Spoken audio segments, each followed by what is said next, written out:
What up, channel? It's Foreplayy, and this is iGame. For those of you that don't know what iGame is, I take a match, a tournament gameplay, or a scrim, break it down, let you know my thought process. We're going to kick this one off with Octane. I'm going to end up going 13-2 in a 3v3 search and destroy, and I want you guys to see my initial rushes. What happens here whenever you're playing Octane is the guy that's rushing, aka me, isn't the important part of this whole, I guess, gameplay, if you will. It's basically the sniper that snipes the cross and can call out with a thermal how many people cross. The reason that you need that person to call out how many people cross is because then you know how weary you need to be when you get top hotel. That's going to be the biggest thing. Almost every round, I'm going to try to get top hotel control, front control, and if you're trying to have a successful plan on B, you need to get the B side control of the map. A lot of people can rush around, and you're going to notice in my gameplay, I'm pretty reckless how I play search and destroy. I'm more of like a rusher style player.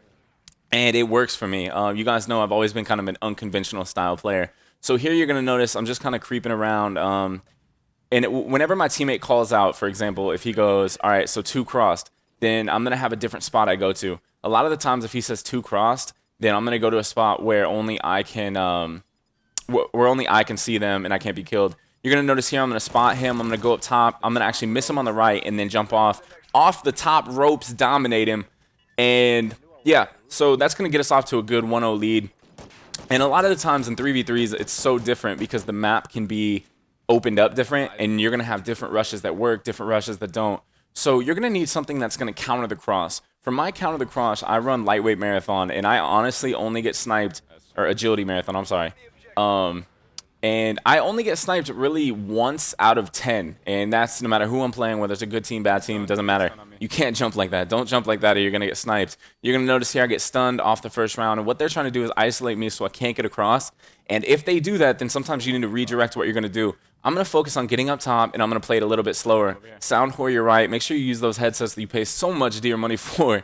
And you're going to notice, as soon as I hear somebody, if I do, then I'm going to try to clear out the backside, but a lot of the times I won't hear them, so I'll just be creeping and waiting, because whenever someone's planting the bomb, you can hear them no matter what, and that's actually one of the biggest things, is listening for the bomb plant. So here's a situation where we're in a 2v2, and they know that they have to make a move, so I'm just going to post up.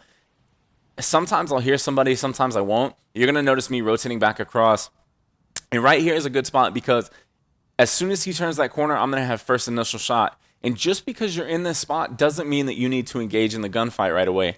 The reason that you don't have to engage in it is because, let's say he turns the corner with an AR, but he's far side. I'm just going to run and get behind the corner because I really don't need that.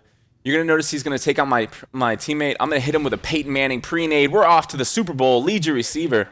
I'm going to lead my receiver, a.k.a. the enemy. And just like that, we're going to have a 2-0 lead. So you're going to notice that nade was pretty much on point. I knew he was going to rotate back around because the clock was ticking down, and I'm pretty sure we had the bomb down, so there's nothing he could really do. Good throw on my part, definitely a good read. And I'm sitting 4-0 going into the 3rd round. My opinion on rounds is the 4th round, no matter what, is the most important. Just even if you're up like 2-1 at the time, to get to 3-1 is huge because it allows you to do more things. So right here, my sniper's going to go try to snipe the cross. He's going to call out if someone crosses. He's going to end up killing someone. So I know that the first initial rush guy is dead, and I don't need to worry about it. And then he's going to call out that somebody's in the gas station. He's going to get taken out now. So right here, I'm in a situation where I peek the truck. A lot of people go to that truck. Same thing. It's going to be a lot of the same gameplay for me, and I apologize. I'm pretty methodical in what I do. You know, yes, I'm random and spontaneous on my rushes, and it depends on what route I'm going to hit it. But most of the time, out of 6 rushes, I'm going to hit each one at least once. And it's more so when I choose to do them.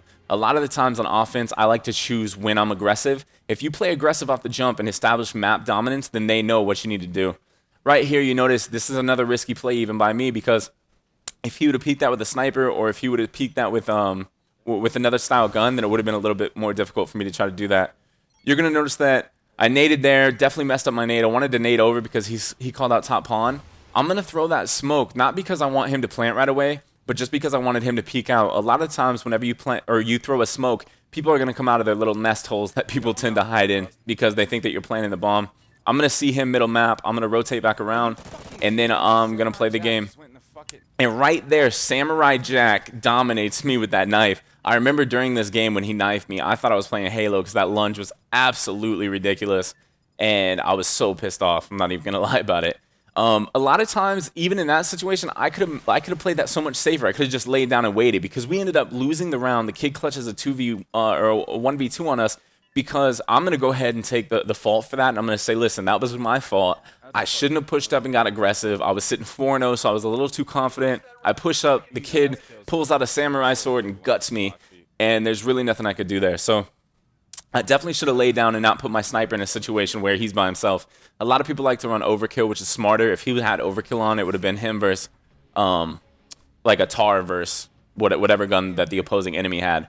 So here, same thing. You're going to notice I'm off the break. Straight off the break, I'm running as quick as I can. The previous round, they stunned me, so if I get stunned again, I know I need to maintain. He's going to miss his stun. I'm going to slide across. I'm going to get here quick. Nobody initially engaged on me, so I'm going to get to this Hummer. Once I get here, I'm good because I know that there's nothing they can do. I don't want to give away my position with shots, so I'm going to try to nade him. I notice that I don't kill him, but I'm going to end up killing the bomb carrier just like that. Always try to nade first. If you can get a nade kill and not give away your position, then definitely try to take that over anything. You're going to notice here we're up 3-1 just like that. My teammate's finally picking it up, starting to get some kills. And the next round is actually a pretty big round too, because if you can get up on a team 4-1, I don't care what game it is, you should not lose that game. I've seen so many good teams, including myself in the day, choke leads. I remember in Columbus, we choked like a 5-2 lead on a team. No, it was a 5-3 lead on a team. It's still inexcusable because you have the whole reign to stay alive. The #1 rule on defense, don't forget, I'm sure I'm going to say this a million times during my Search and Destroy iGames, is stay alive no matter what, because there's 4 players on the map and use the clock as your 5th man. He's going to call out someone B-Dom. I'm going to end up getting a nice nade there, but he didn't kill him. That's how I know he moved from B-Dom. And right here, it's going to be us and another 2v2. I'm going to hear someone running around. At least my teammate called out that someone was moving around the map. And I thought that he rotated front bus, and I thought I heard him, but I didn't. I'm going to end up smoking for my teammate because he has incog on. I'm going to notice that opposing enemy right there try to commit on me. I'm going to take him out and then push up and lay down. The reason that I'm pushing up and laying down is because if he does try to peek, at least I can rush him. So if he does kill my teammate planting the bomb, it's not like a pointless death. A lot of the times when people clutch is because they kill the bomb carrier and then run away, and then they make me try to chase him. Yet again, my teammate gets sniped, which is a stupid play. He should have stayed down. He shouldn't have went to a spot. And I'm just going to wait here and try to clutch a 1v1.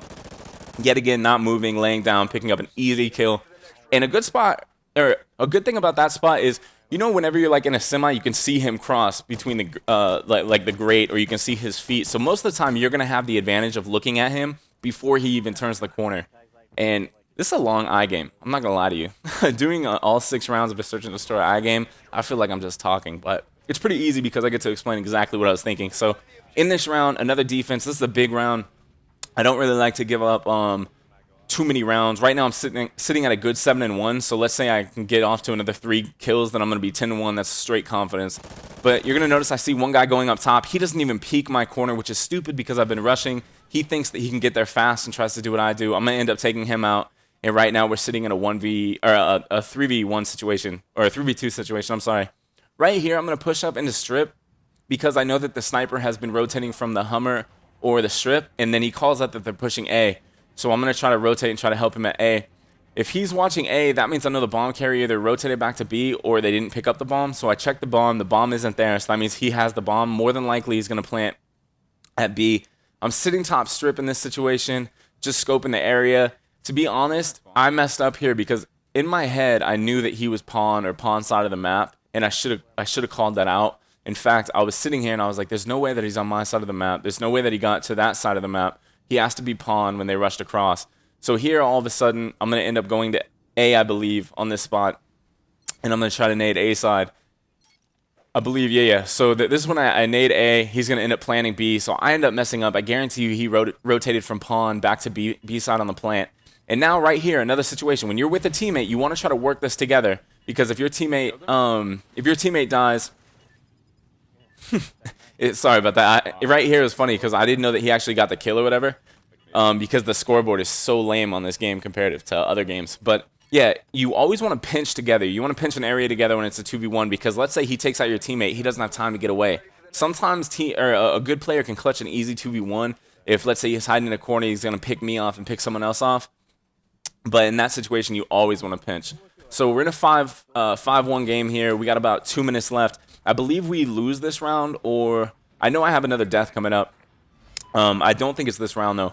I'm going to end up doing my same rush. I'm going to try to get map control. A lot of the times when I'm rushing to one side of the map, I'll either rush towards the bomb zone on one round, and that's if he calls out an initial quick cross, which he did. I'm going to end up getting weird shots on that. I don't even know how I got that kill, to be honest. 100% lucky.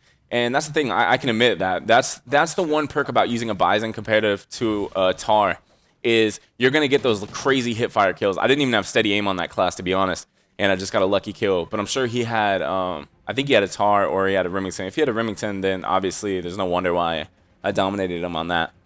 Right here, you're going to see Repulse in a 1v2, and I believe this spot is actually pretty crazy. Watch where he gets killed from. He was straight behind him. A lot of people will lay down and watch that, or a lot of people will sit in the 3P spot in the corner. I've never seen anyone sit in this spot. This kid straight up said, you can have the bomb zones. I don't care. I'm just not getting shot in the back. So you're going to notice here, I'm 9-2, Chirico 6-5, Repulse is 3-5, and Ryan the Great on their team is the big 0-7. Yes, I've dropped a goose egg before, so I'm not going to talk too much trash on him. I'm sure a lot of us have dropped goose eggs, but yeah, that's kind of... I feel if you have the name like Ryan the Great, you're just setting yourself up for failure, because if you're not great every game, then you're going to hear something. You're going to notice me rushing. I'm going to see another one here. I'm going to end up putting shots. Nice kill there. And another one's trying to shoot at me. I'm going to nade over and then try to push him initially straight through the closet. Right here, another big kill. Now we just got to kill one guy. I'm going to see him laying down, rip him up with the Bison like always, and I'm going to end up going 11-2. This has been iGame, Octane, Search and Destroy. I hope that you guys learned some stuff, and if not, then at least you got to see what's going through my mind when I play in a 3v3 Search and Destroy. If you guys want to continue seeing these, please just let me know in the comment section below. You guys are seriously great. Thank you for all the support. This is ForePlay from the ForePlay Gang, a little bit of Team Envious and the Gamma Gamers. Until next time, peace! What up, ForePlay Gang? I hope you guys enjoyed that iGame. I'm actually going to go ahead and put up some older iGames in the top left and the top right. If you guys will, check those out. Tell me what you guys think. A little bit different, but favorite, comment, like, subscribe. Get at me on Twitter, and I hope you guys enjoy the new iGame that I'm bringing back. And I might try to have some teammates do it too, because it might get overwhelming, or you guys just like my voice so much you want me to keep doing it. Until next time, take care.